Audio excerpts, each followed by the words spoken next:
जी, नमस्कार दोस्तों, ज्ञानालय में आपका स्वागत है और हम लोग तैयारी कर रहे हैं ईएमआरएस एग्जामिनेशन की। जैसे कि डेट्स आ चुके हैं, एग्ज़ाम के डेट क्लियर हो चुके हैं, तो हम लोग जो है उसी की कड़ी में और तेज़ी से पढ़ाई करेंगे अपने करंट अफेयर्स वाले सीरीज़ में। और इसी में जो भी हम लोगों को एजुकेशनल फील्ड से जो करंट अफेयर्स मिल जाते हैं, उसको भी हम लोग डिस्कस करते हुए चलते हैं। तो चलिए शुरुआत करते हैं आज की वीडियो के पहले क्वेश्चन से। पहला क्वेश्चन आईएसए से जुड़ा हुआ है, जिसे हम लोग कहते हैं अंतर्राष्ट्रीय सोलर अलायंस या अंतर्राष्ट्रीय सौर संगठन के नाम से आईएसए जाना जाता है। और ये एकमात्र ऐसा अंतर्राष्ट्रीय संगठन है जिसका मुख्यालय अपने इंडिया में है। इससे पहले आप कोई भी अंतर्राष्ट्रीय संगठन ले लो, यूएन ले लो, यूनाइटेड नेशन का कोई भी जो उसके जो जितने भी अंग ले लो, वर्ल्ड बैंक ले लो, डब्ल्यूएचओ ले लो, डब्ल्यूटीओ ले लो, यूनेस्को ले लो, कुछ भी ले लो, जितने भी इस तरह के अंतर्राष्ट्रीय स्तर पर संगठन बने हुए हैं उनमें से किसी का मुख्यालय अभी तक इंडिया में नहीं है। ये एकमात्र अंतर्राष्ट्रीय स्तर का संगठन है जिसका मुख्यालय अपने इंडिया में है। जब मोदी सरकार बनी थी तो 2015 में भारत सरकार जो है फ्रांस के सहयोग से इस संगठन की स्थापना की गई थी। और गुरुग्राम, जिसको पहले गुड़गांव कहा जाता था, गुरुग्राम हरियाणा में इसका मुख्यालय बनाया गया है। अब तक इसमें 95 कंट्री इसमें शामिल हो चुके हैं। और ये ऐसे देश हैं जो, अगर आप इसको ग्लोब उठा के देख लीजिएगा, तो बीच वाला जो रेखा है जो 0 डिग्री पे अक्षांश पे आती है उसको क्या कहते हैं, भूमध्य रेखा कहते हैं। उसके ऊपर 23.5 पे आपको जो है 23.5 डिग्री अक्षांश पे आपको कर्क रेखा मिल जाएगा, और नीचे आपको मकर रेखा मिल जाएगा साउथ में। ठीक है, 23.5 डिग्री साउथ अक्षांश पे आप चले जाएंगे तो इनके बीच में जो कंट्रीज आते हैं, यहाँ पे पूरे वर्ष भर सूर्य की एनर्जी, आपको सोलर एनर्जी मिलेगी। और यही इन्हीं को जो है सौर पुत्र के नाम से भी जाना जाता है। सौर पुत्र इसलिए कहते हैं कि यहाँ पे सूरज की रोशनी पर्याप्त मात्रा में मिलती है, पूरे साल मिलती है, कभी भी ऐसा नहीं होता। बाकी आप ऊपर चलते जाओगे तो सूरज की रोशनी कम होती जाती है, यहाँ पे तो जो कभी रोशनी ही नहीं पड़ती। तो ठीक है, ये जो वाला जो कंट्रीज हैं इनको सौर पुत्र भी कहते हैं। और यही सौर पुत्रों का ही ये संगठन अंतर्राष्ट्रीय सोलर अलायंस। और इसमें अब 95 देशों की संख्या, इसमें 95 देश हो चुके हैं, भारी संख्या में इसमें देश जुड़ चुके हैं। बहुत ज़्यादा लोगों ने इंटरेस्ट, बहुत ज़्यादा कंट्री ने इसमें इंटरेस्ट दिखाया है। और जो सबसे रिसेंट, सबसे लेटेस्ट मेंबर इसका बना हुआ है चिली। चिली जो है इसका मेंबर शामिल हो चुका है, इसमें शामिल हो चुका है, बन चुका है। अब ये जो संगठन बना है अंतर्राष्ट्रीय सौर संगठन, ये इसलिए बना है कि सोलर एनर्जी को, सौर ऊर्जा को बढ़ावा देने के लिए, अंतर्राष्ट्रीय स्तर पर आपसी सहयोग बढ़ाने के लिए। कि जैसा कि हम सभी जानते हैं, जितने भी फॉसिल फ्यूल्स आप ले लीजिए, आप डीजल पेट्रोल कुछ भी ले लीजिए, इन सब को किसी ना किसी दिन ख़त्म होना ही होना है। क्योंकि ये सब नॉन रिन्यूएबल है, ये रिन्यू नहीं होते हैं, एक बार बन गए हैं तो बन गए हैं।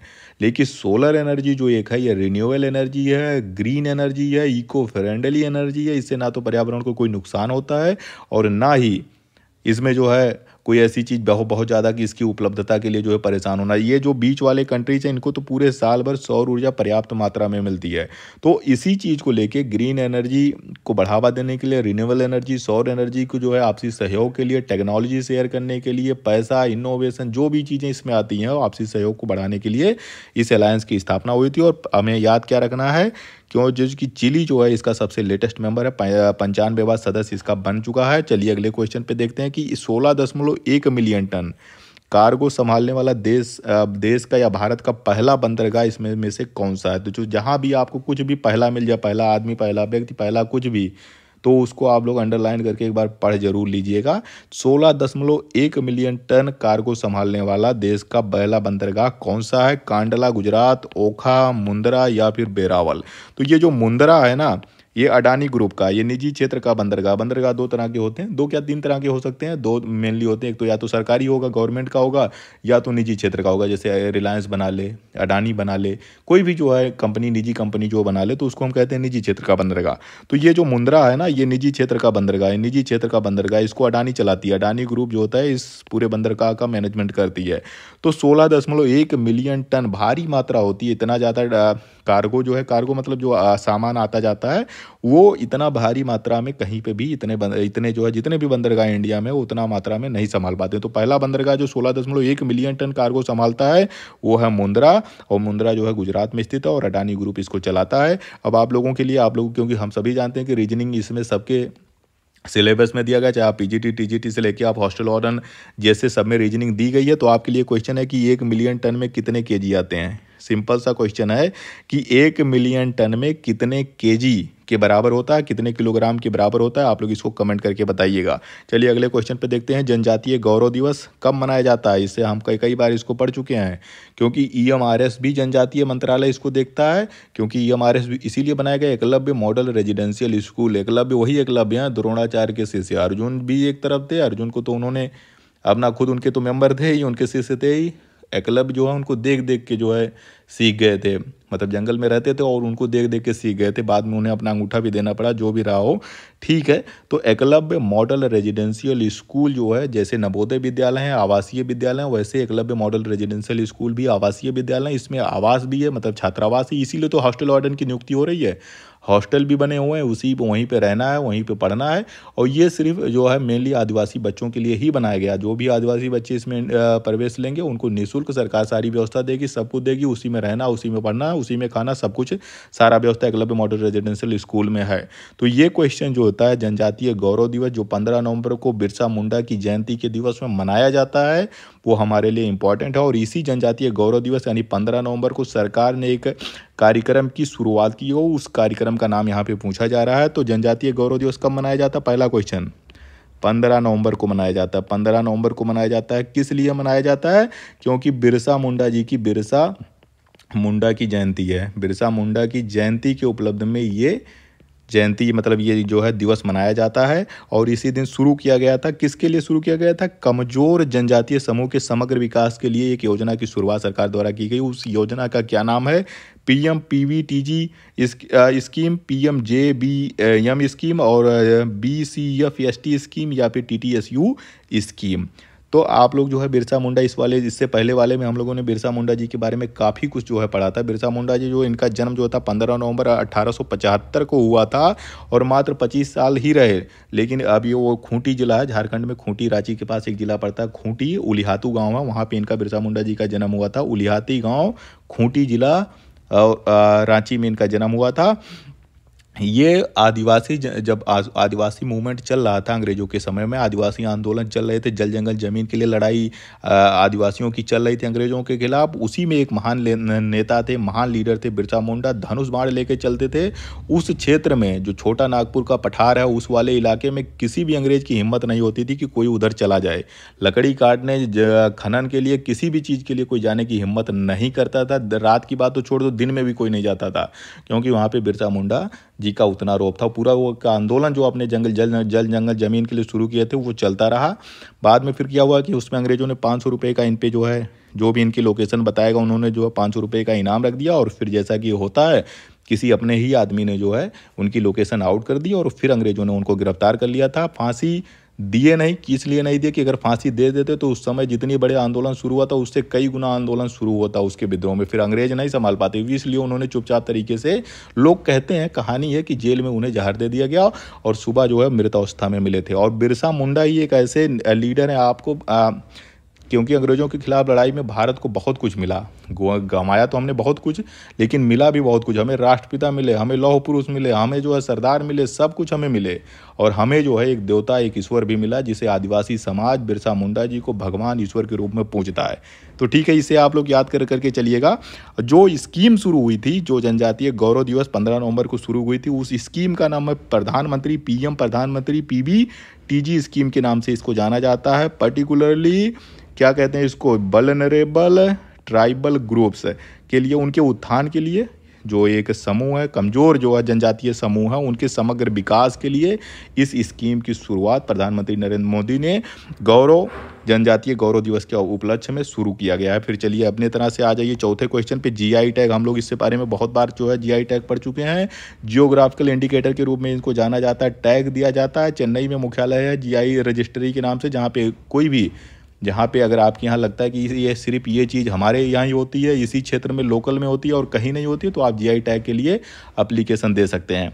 GI टैग जो है प्राप्त प्राकृतिक इंसुलेशन गुणों के लिए विश्वविख्यात हिमालयी बिछुआ पौधा, हिमालयन स्टिंजिंग प्लांट के फाइबर से बने बिच्छू बूटी वस्त्र, जिसको नेटल फैब्रिक कहते हैं, निम्नलिखित में से किस राज्य से संबंधित है?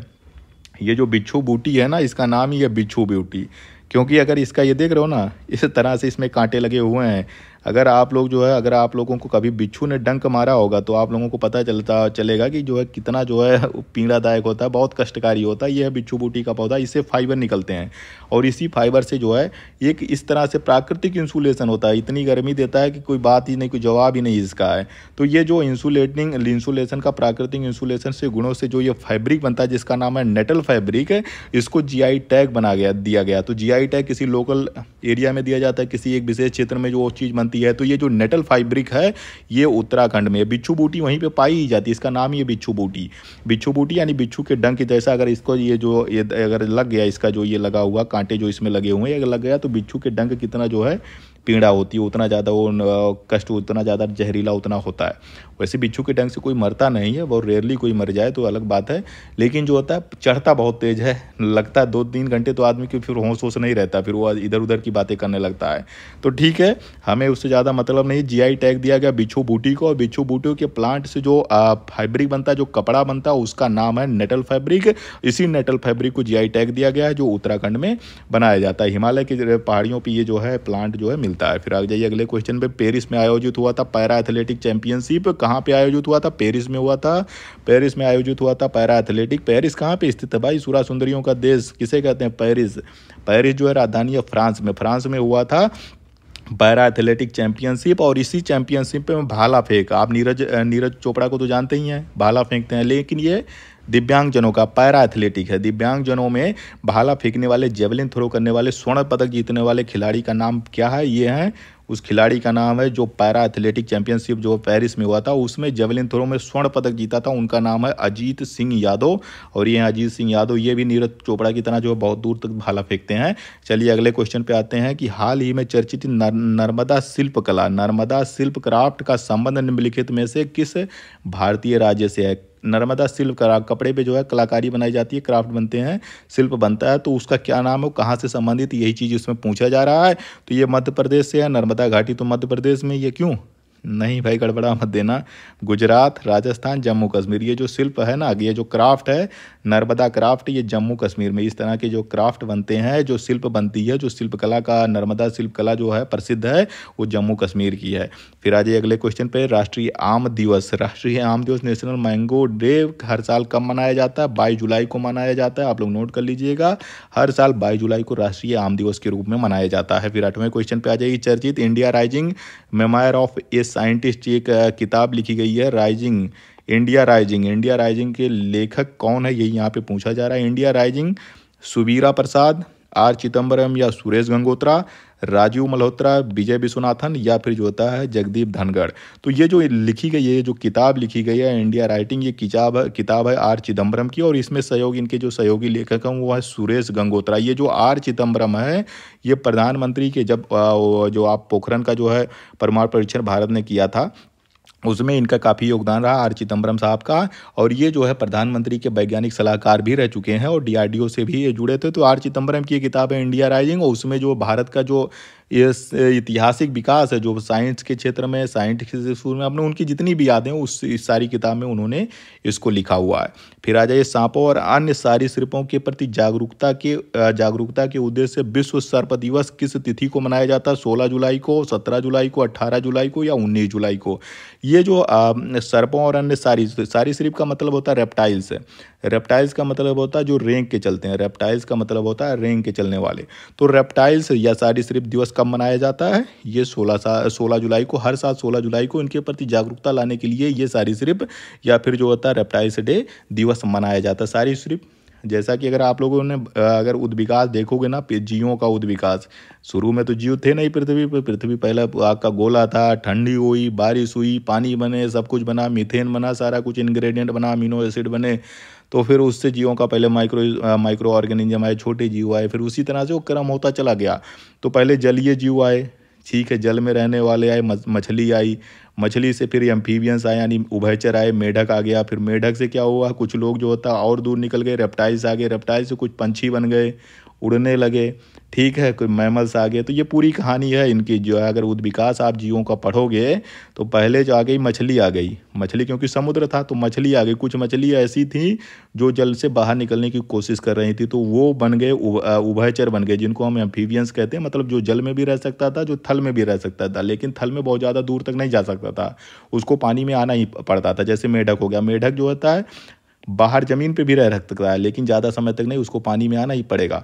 फिर क्या होगा, कुछ मेढकों ने अपना जो है और आगे बढ़े, पानी में इनको मन नहीं लगता था, तो ये अब बन गए रेप्टाइल्स। रेप्टाइल्स मतलब रेंग के चलने वाले, रेंग के चलने वाले, जैसे सांप हो गए, ये सब बन गए, जो है छिपकली हो गई, सारे बन गए। फिर इसी में से कुछ अब इनका ऊपर ये देखने लगे कि भाई अब ठीक है, धरती तो हमने कब्जा कर लिया, अब तो नभ पे चलो, आकाश देखो। तो कुछ लोग जो है उड़ने का प्रयास करने लगे। फिर इन्हीं रेप्टाइल से कुछ पक्षी बन गए, ठीक है, और कुछ जो है मैमल्स बन गए, जो है स्तनपाई बन गया। उसमें भी अलग अलग तरीके से, कोई पेड़ पे रहने लगा, कोई जंगल में रहने लगा, कोई बिल में घुस के रहने लगा, कोई झाड़ी में रहने लगा। तो ये सारा की चीज़ हो गया, ये उद्विकास है पूरा। पढ़ोगे तो मज़ा आएगा। ठीक है, मैंने थोड़ा सा आपको बता दिया, सारा आइडिया रहे आप लोगों को, किसी भी चीज़ में भी कुछ भी पूछा जा सकता है। तो जो सारी सिर्फ दिवस मनाया जाता है हर साल 16 जुलाई को मनाया जाता है। फिर आ जाइए गोल्डन पिकॉक। गोल्डन पिकॉक पर्यावरण प्रबंधन पुरस्कार 2023 किसे दिया गया? Golden peacock environment management award 2023 किसे प्रदान किया गया? इसमें से दिया गया है सेल को दिया गया, भारतीय इस्पात प्राधिकरण लिमिटेड को, या भेल को दिया गया है, भारत हैवी इलेक्ट्रिकल्स लिमिटेड को, या एटीएल को दिया गया, अडानी ट्रांसमिशन को दिया गया, या फिर रिलायंस एनर्जी को दिया गया। जो 2023 का पिकॉक पुरस्कार इन्वायरमेंट मैनेजमेंट के लिए किसको दिया गया? अडानी ट्रांसमिशन को दिया गया है। इस अडानी ट्रांसमिशन को इसलिए दिया कि ये जो है विद्युत लाइन, जो है केबल, जो है विद्युत लाइन के, जो है ये जहाँ जहाँ बिजली नहीं पहुंची है वहाँ पे बिजली पहुंचाने का इन्होंने काम किया है। उसी में जो है योगदान को देखते हुए इसको जो 2023 का गोल्डन पिकॉक इन्वायरमेंट मैनेजमेंट का अवार्ड अडानी ट्रांसमिशन लिमिटेड को दिया गया। तो आज का वीडियो यहीं पे समाप्त होता है। इसका पीडीएफ आपको डिस्क्रिप्शन बॉक्स या कमेंट बॉक्स दोनों जगह पे मिल जाएगा, वहां से आप इसको डाउनलोड भी कर सकते हैं।